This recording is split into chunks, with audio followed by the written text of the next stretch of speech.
मैंने सुना है कि पिछले दिनों अमेरिका में किसी ने रिसर्च ने बड़े लेवल पर रिसर्च किया है कि पूरे वर्ल्ड के जितने भी ग्लोबल लीडर्स हैं उनमें से कौन सबसे ज्यादा पॉपुलर है अपनी कंट्री में या वर्ल्ड में।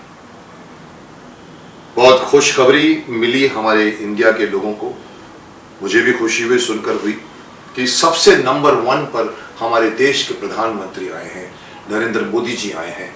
55 मार्क्स से 55 पॉइंट्स लेकर आए हैं।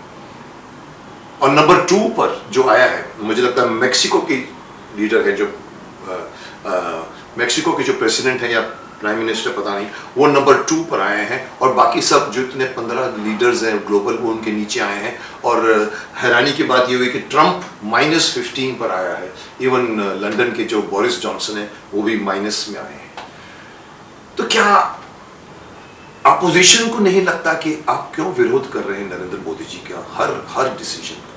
अगर वो किसान आंदोलन की बात करते हैं तो उसमें आप मीन मेक निकालते हो, अगर वो CAA की बात करते हैं तो आप उसमें भी मीन मेक निकालते हो, अगर वो बात करते हैं 3 तलाक के बारे में भी तो भी उसमें आप करते हैं। आपको क्या लगता है कि पूरा जब वर्ल्ड इस बात को मान गया है कि मोदी जी की स्ट्रेटेजी, सोचने का तरीका पूरे वर्ल्ड के लोग मान गए हैं, बड़े बड़े लोगों ने इस बात को माना है कि आपके देश में एक लीडर है जो सिर्फ अपनी कंट्री का ही नहीं पूरे वर्ल्ड के बारे में इतनी बड़ी सोच है उसकी, ये मानना शुरू कर दिया है। तो क्या मैं अपोजिशन पार्टी को ये कहना चाहूँगा, और बड़ी खुशी की बात है कि मैंने तो ये बात 2014 में भी कही थी।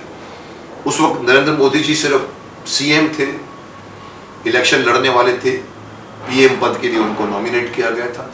मुझे याद है एक बहुत बड़े चैनल वालों ने एक डिस्कशन रखा था और साफ पूछा था कि मुकेश जी क्या आपको क्या लगता है कि इतने बड़े बड़े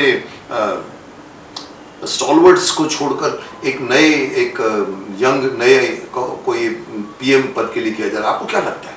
उनका कहना था कि आडवाणी जी भी हैं। और मुझे याद है कि मैं उस वक्त मेरे मुंह से मैंने कहा मैं आडवाणी जी को भी जानता हूँ, मैं सुषमा जी को भी जानता हूँ, मैं जितने भी बड़े बड़े लीडर को, मैं बीजेपी से बहुत नजदीक था उस जमाने से। पर मैं आपको एक बात बता दूं, मुझे लगता है एक बात बता दूं कि सब अच्छे लीडर्स हैं। आडवाणी जी कमाल के लीडर हैं, और भी जितने भी हैं वो सब बड़े बड़े अच्छे लीडर्स भरे पड़े हैं।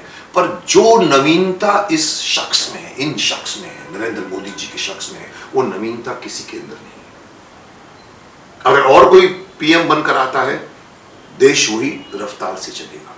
लेकिन ये नया बंदा जो सडनली गुजरात से उभरा है और जिसके अंदर इतना कुछ दिख रहा है, स्ट्रेटेजी दिख रही है, इनके अंदर कुछ नवीनता है, तो देश जो है वो प्रगति के राह पर स्पीड से चल सकता है। मेरी बात को कई लोगों ने नहीं माना, लेकिन बात सही साबित हुई। मेजॉरिटी से, थंडरिंग मेजॉरिटी से मोदी जी 2014 में जीते।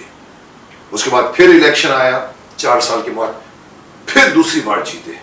तो मोदी जी के मैं ओपनली कहता हूं कि अगर हमारे देश का कुछ, बिकॉज हमारा देश बहुत कॉम्प्लेक्स सिचुएशन से गुजर रहा है, पॉपुलेशन तो बहुत बड़ी है लेकिन मसले बहुत हैं, छोटे से लेवल से लेकर बड़े लेवल, और ऊपर से अपोजिशन पार्टियां कभी धर्म के नाम पे लड़ते हैं, तो कभी आरक्षण के नाम पे लड़ते हैं, तो कभी संभालना इतना इजी नहीं है भारत जैसे विशाल देश को, जिसमें हम कहते हैं विविधता में भी, अनेकता में भी एकता है, लेकिन प्रॉब्लम्स भी उतनी ही हैं। बट मोदी जी हैं जो इसको कर सकते हैं, और मैं ओपनली कहता हूं कि अगर हमारा देश प्रगति कर सकता है तो सिर्फ मोदी जी के नेतृत्व में कर सकता है। अगर इनको किसी भी तरह से प्लानिंग करके, कुछ भी करके, आप अलग अलग तरीकों से, जो इन लोगों का अपोजिशन का लक्ष्य है कि किसी भी तरह से हमको इस शख्स को हटाना है, ओपनली कहते हैं, वो ये नहीं कहते कि हमारे देश का फायदा हमने करना है।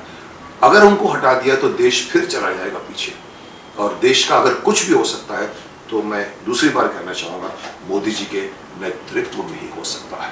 तो इसीलिए सपोर्ट कीजिए मोदी जी के सोच को, सपोर्ट कीजिए उनके सारे प्लान्स को, मत अपोजिशंस के, और मत इन लोगों के चाल में आइए जो बार बार हर बात का सबूत लेते हैं। जैसे कल 2 वैक्सीन हमारे देश में, बहुत बड़ी खुशखबरी थी कि हमने अपना इंडिजिनस वैक्सीन निकाला। अब उसके ऊपर भी अपोजिशन को एतराज है, क्या सबूत है आपके पास? कहाँ ट्राई किया आपने? आप क्यों अपने डोल दमामे बजा रहे हो? अरे भाई, एक अचीवमेंट है हमारे देश के डॉक्टरों की, साइंटिस्टों की, जिन्होंने एक वैक्सीन को लाया जब पूरा वर्ल्ड जूझ रहा है और कोशिश कर रहा है, वैक्सीन बना रहा है, उसमें हमारे हमारे वैज्ञानिकों ने, हमारे डॉक्टरों ने एक वैक्सीन बनाया है, तो कदर करो उसके बदले अगेन कोई अपोजिशन को, तो अपोजिशन से जो मैं पहले बोल चुका हूँ, यहाँ अपोजिशन होता है, करिए, जिसकी तारीफ करनी चाहिए उनकी तारीफ करिए। मोदी जी तारीफ के लायक है, उनकी स्ट्रेटजी तारीफ के लायक है, तो तारीफ कीजिए, देश आपका आभारी रहे।